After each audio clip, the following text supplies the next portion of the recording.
Hello, you wonderful people, and welcome to another episode of Super-Fanta-Fi. This being a show where we talk about TV shows of the supernatural, fantasy, and or science fictional genre. For today's episode, I'm going to talk about an episode of Doctor Who. I'm not going to say the latest episode. This being this special called The Legend of the Sea Devils, I believe.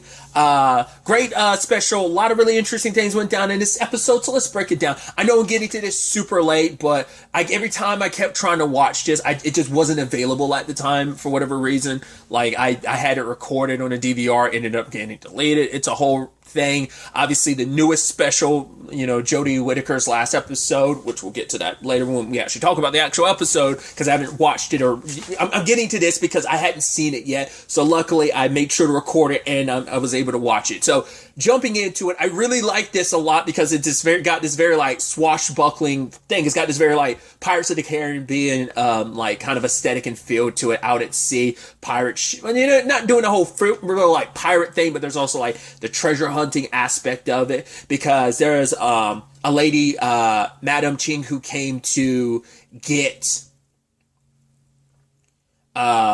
some treasure, but in the process of getting like a piece of something that would lead to the treasure, she ended up unleashing this monster that was sealed away, one of the sea devils. Apparently, based on the doctors said, they existed here on the planet before humans at some point in time. Like, she never really got specific about when in the history of this planet. I mean, but there's a good chunk of time that it's like, yeah, humans weren't around, so there was like a lot of wiggle room for them to be here before humanity was. But obviously, it is that interesting thing where the doctor said, like, the TARDIS kind of got, like, knocked off a little kilter because of everything that they were doing. But I'm also like, yeah, but the TARDIS has a tendency to take you where you need to be. It might not be where you want it to go, but it's where you need it. Typically ends up being the case, especially because I think this adventure played a big part in the Doctor story going forward. Obviously, this is, like, the second to last chapter of 13's story, And so I love that they're, Dan's in his like outfit, and he's just like, he looks ridiculous as the doctor's like, it's too much. He's like, well, yeah, I said I look good. And so she's like, well, at least you didn't bring the hook. He's like, yeah, I got it. She's like,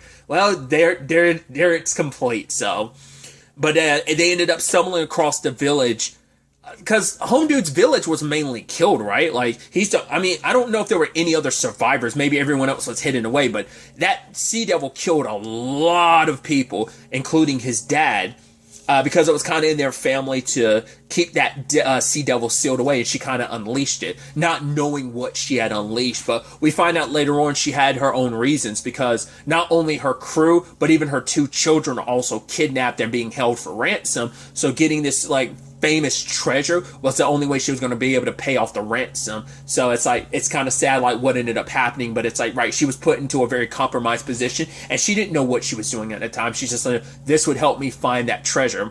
And I do like that most of the episode, like, Dan is kicking it with Home Dude from the village and Madam Ching, while the Doctor and Yaz were like, no, let's go back in time, find this treasure, then we'll be able to, like, take Madam Ching to it, and that way we'll be on the same side. And they're at the bottom of the ocean, and it's like, she's like, wait, you're really going to open the door? It's like, no, I've got a protective shield around, it's all good. And it's like, oh, it's beautiful. She's like, yeah, I'm not a bad date. And in that moment, I'm like, ooh. Both, even Yaz kind of paused, and the doctor was smiling, and she kind of got like a worried look and just kind of stared straight ahead. It's like, ooh, yikes.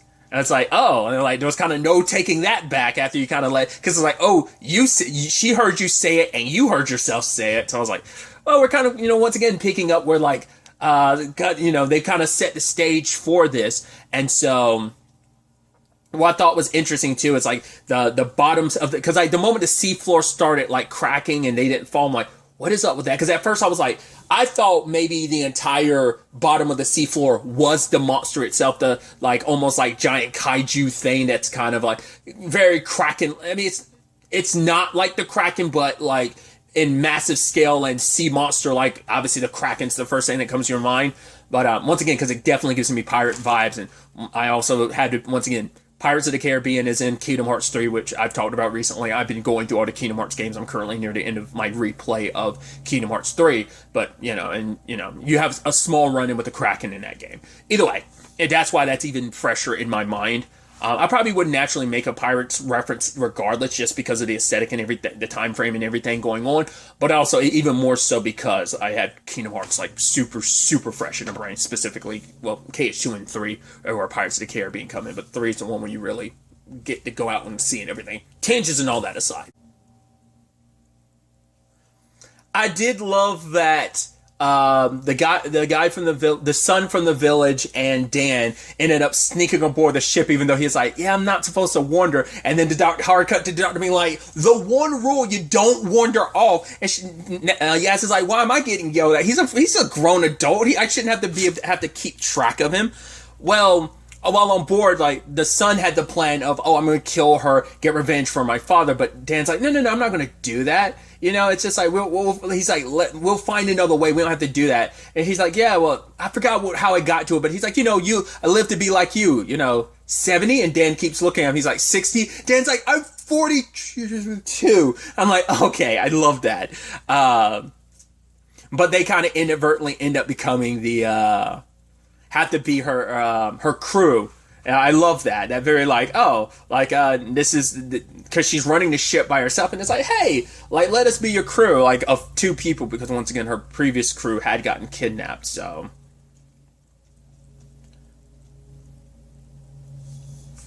at the same time, Yaz and the doctor are talking to the chief of the Sea Devils, which I love that whole thing where, like, the doctor's going on her tangent about, like, how everything's working, and he's like, you're talking basically to give yourself enough time to think something through, and she's just like, all right, no need for analysis, and I never even said you were correct either, and Yaz kind of give her the look almost like, he kind of nailed it, though, and just kind of like, no, beside the point.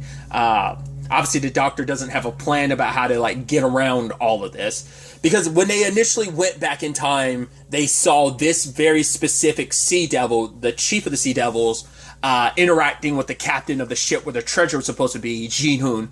And it seemed like Ji-hoon was working with him, but it also turns out that the Sea Devil had Ji-hoon, like, kind of basically in stasis. It's like, oh, he's had him for the past, couple hundred years? It was like 2 centuries or something, because it's like 1807, but, like, it was like the 1500s.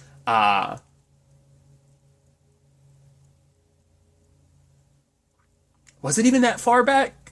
I don't remember. Either way, it was a good chunk of time back. And Ji-hoon had been captured this entire time. He never willingly worked with the Sea Devil. It was just his way of making the Sea Devil, like, get too close to him so he could trick the Sea Devil. He basically kicked all his men off the ship. It was his way to save all of them.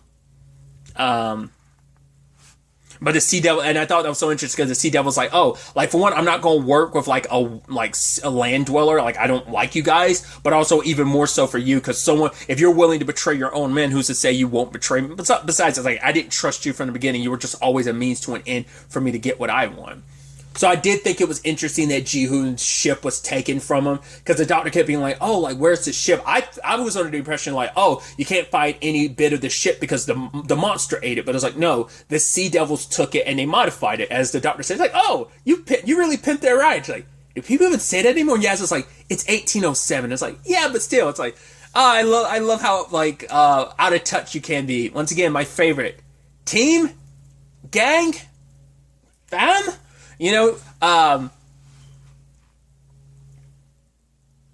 But finding out that this is all about it was a specific stone that the Sea Devil was looking for that's connected to this great power that you could do a lot. You could shape the world kind of to be what you need it to be, and that's what the Sea Devil wanted. Turned out the son from the village, he had it on him the entire time. It wasn't just protecting the statue that the Sea Devil was sealed in.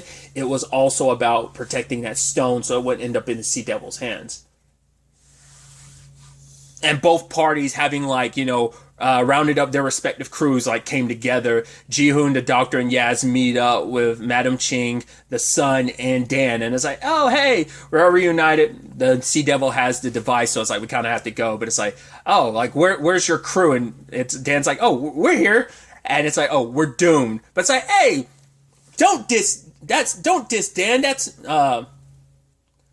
That's Dan. Don't diss Dan. Dan's my mate. And it's like, yeah. But obviously, Yaz had questions of, did you say something to the doctor? About what? It's like, I don't know, because she says, oh, did she say something? And it's like, well, what did doctor say? And Dan's like, you know, obviously, like, he's picking up, like, what both of them are putting down. Like, yeah, you both are super into each other, but neither one of you can bring yourself to, like, fully admit it. It's just kind of like this weird, kind of awkward, unspoken thing that the doctor's always been aware of it, because, like, John had called her, I said John, geez, I'm calling him by his real name. Dan had pointed it out previously, being like, yeah, I know you noticed, you're pretending like you don't, but it's like, it's not fair to Yaz to do that. Like, I know you feel the same way about her, so.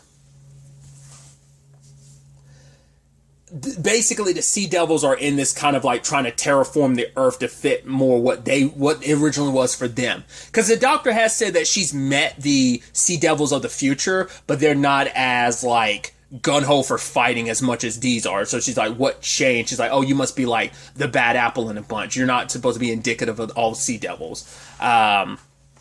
But this guy in particular, he's all about restoring them to what they were. It's like, this planet was once ours until it got polluted by land dwellers. So using like device and using their technology meets like this great power. They want to terraform this Earth to basically drown it out and flood it so that it becomes like just mainly water, so that they can be kind of like top alphas of this world again. And obviously during the fight, once again, very swashbuckler, in a very swashbuckling type of way. It obviously comes down to sword fights, with obviously Ji-hoon and Madam Ching like holding their own. But even her like having that kid's back, because it's like, hey, I killed your father. Now it's kind of up to me to take care of you. So I'm sorry for what I did. So now it's like, right, I gotta make sure, because it's like, oh wow, you saved my life. She's like, I owe it to you. Like I didn't directly do it, but my actions led to your father's death. So especially considering like, right, I know what it's like to have someone you care about like kind of taken from you. Like my family's still alive, and the crew I care about is still alive, but you know, it still doesn't justify what I did and you getting hurt in the process of me trying to get my crew and my family back. So,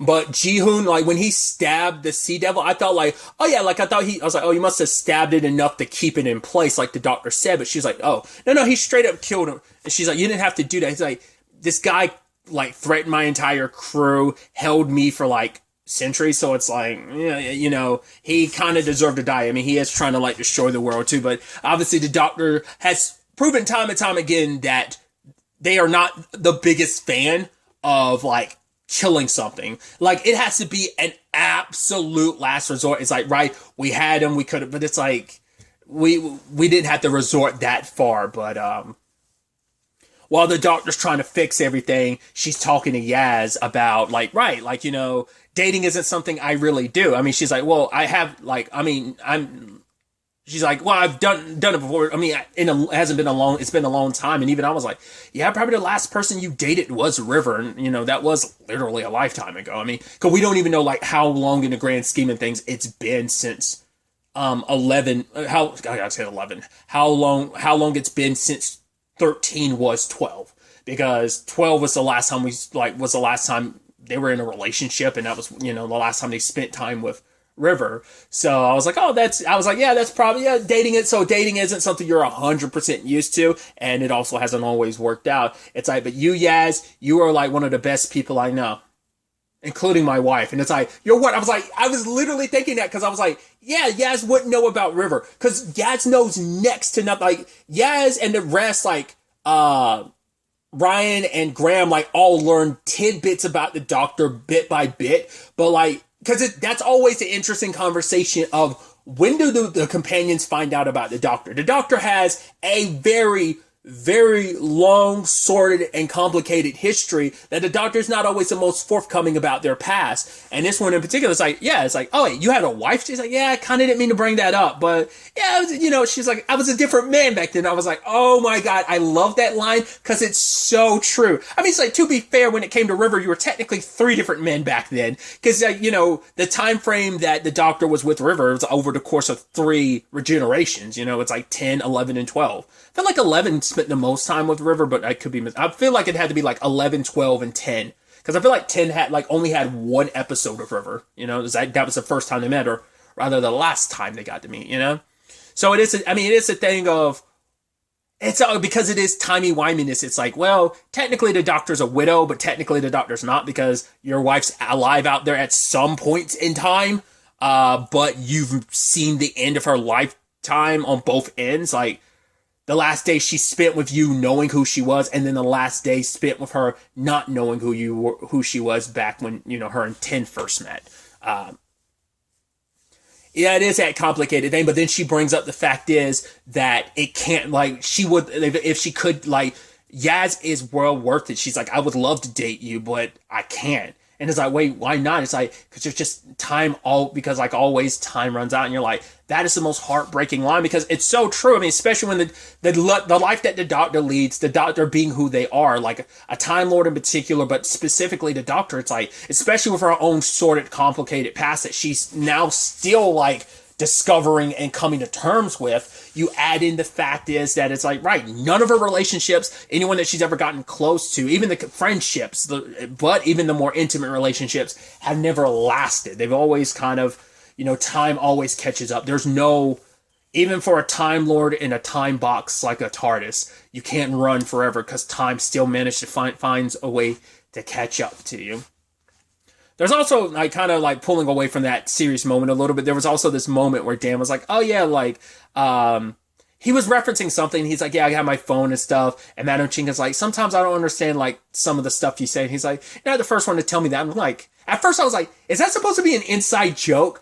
I wonder, because I'm partially, I was like, is that supposed to just be, like, Dan in general? Is that a joke about Dan? Or is that a John Bishop joke in kind of reference? Because, John has, like, a very thick accent. I mean, I've always struggled with like British shows, like, because some accents are a little easier to catch than others. I feel like when it comes to like, I mean, maybe not even just British, European accents in general, some are a little easier to kind of hear through. Like you hear some like Irish or Scottish accent, you're like, what did you just say? Because there's even Irish, like, but it like, I'm sure the same thing could be said in America. It's like, what the hell did that person just say? It's just some accents are so thick. So that's why I'm like, I don't know if that was like a joke because it's like, oh yeah, because I've heard, like, because I feel like as Dan, John talks a little differently just so it's a clear how because I feel like, I mean, I'm basing this on like one interview where I've like, oh man, it was my first time ever seeing John. And it was like during like a Graham Norton interview. And I was like, oh man, his accent is super thick, so like, I wonder if that was like a little bit of that or not. So I might just be reading too much into it. It might have just been like some people say that about me as in a Dan situation, but I took that as like a John Bishop, like a little wink and nod or something. But either way, ultimately the doctor was going like, hey, like, let me stick around. Let me keep this because I need to give you as much time as possible to get back to the TARDIS. But Ji-hoon was willing to sacrifice himself because it's like, I was like, right, are you going to spend time here? Because it's not your time. It's like, I guess you could always pop back. The doctor could always put you back to where you were. But it's like, no, the world thinks I died. And it's like, this isn't my time anymore. And if I can help make sure that this, the world continues on, like, for the future generations, then I'll make that sacrifice. I mean, especially considering like that the kid from the village, he is one of Ji-hoon's one of his men that he told to escape. That was his guy's ancestor. So even more so reason to like help this through. So luckily everyone escaped. And Madam Ching decided to take the kid under her wing because it's like, right, it's like, he no longer has his father, but you could find a family here out at sea. I mean, because he was like drawn in by like when they were like sucked, when they were like on the ship and it was getting swirled up, like, how they get the ship below sea and above sea. And he's like, oh my God, is it always like this out at sea? And it's like, yeah, she's planning on taking him. And he's so happy. He's hugging her. She's like, never do that again, And, it's like, yeah, kind of inadvertently kind of adopted another person into the family, into the crew. So got these wild adventures ahead of them. I mean, it's like, what do I tell my crew? Because now that I do have the treasure to pay their ransom, it's like, what do I tell them? It's like, none of them are going to believe me. It's like, yeah, but that's how great legends begin, And I thought that was kind of beautiful. And,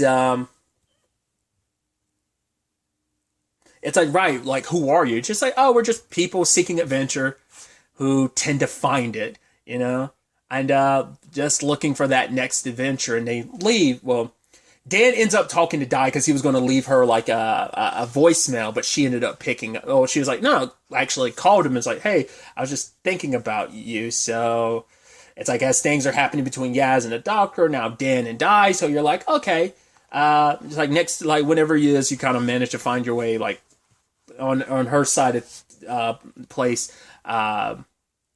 It'd be interesting to see how things kind of go from there. But obviously, the Yaz and the doctor talk because for the doctor, she's like, I can never fix myself to a place, anywhere or anyone because just the nature of who she is. But she was like, if I did ever fix myself to someone, it would hurt a lot. But Yaz says that line that was kind of beautiful where she was like, yeah, my grandma always said like, courage is doing something you know will hurt and do it anyway. She's also like, it's also the definition of stupidity. But that is that thing of like, yeah, like, are you not willing to take that leap? And it's like, right, like, that hurt is something you have to carry with you, especially when you live as long as the doctor does. But it's like also like, she's like, can we just stay in the present? And you can tell that hurt Yaz because Yaz wants more than what they have right now.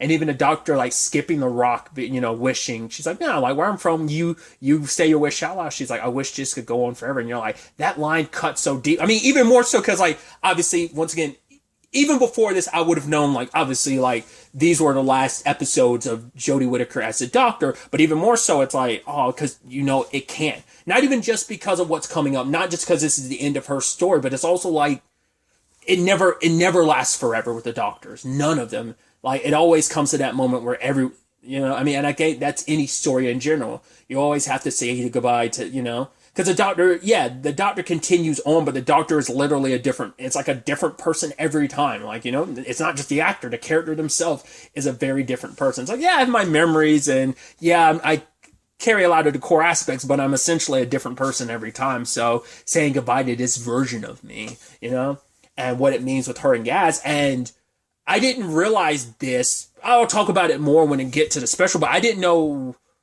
I'll wait till then, about this closing chapter of the Doctor's story.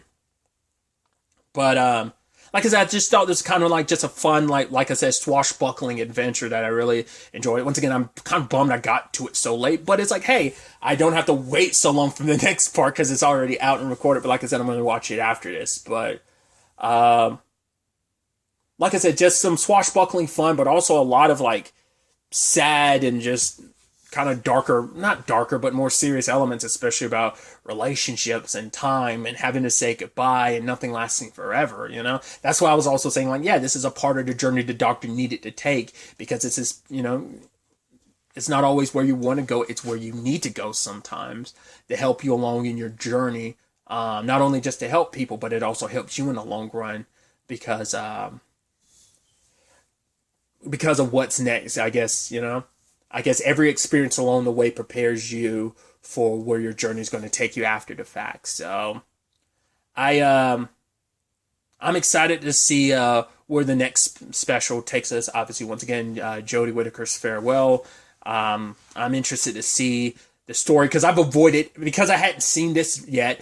I've avoided every trailer. Like, obviously there's not like a lot of setup from this to go into the next one, so I could have ended up missing this, but it's like I've already been down this road where I've missed a one of the specials. Like basically River Song's last episode, like her and Capaldi's like 12's like final time together, that entire special, I missed it. Don't know how I missed it, but it fell in between, and like I want to say it was like that I want to say it might have been Capaldi's last episode was the Christmas special, or maybe it was Ty's. I think it was specifically. I think it was the one before Series 10, maybe the Bill series. I don't remember. I can't remember on the ins and outs of where it was, but it was that specific special. I somehow missed it and then went into the next thing. Cause I think it was like the Christmas special before Series 10, maybe. Might be what I'm thinking of. Either way, I've already kind of been down that route before. I wasn't trying to repeat history. Is kind of my point. So I'm excited to see where the next special ends up taking us. Like I said, as we close out 13's chapter, 13's story. But really, that's all I wanted to talk about. Till the next time we meet, be happy, be safe, live life to the fullest, and enjoy it. Good day and goodbye.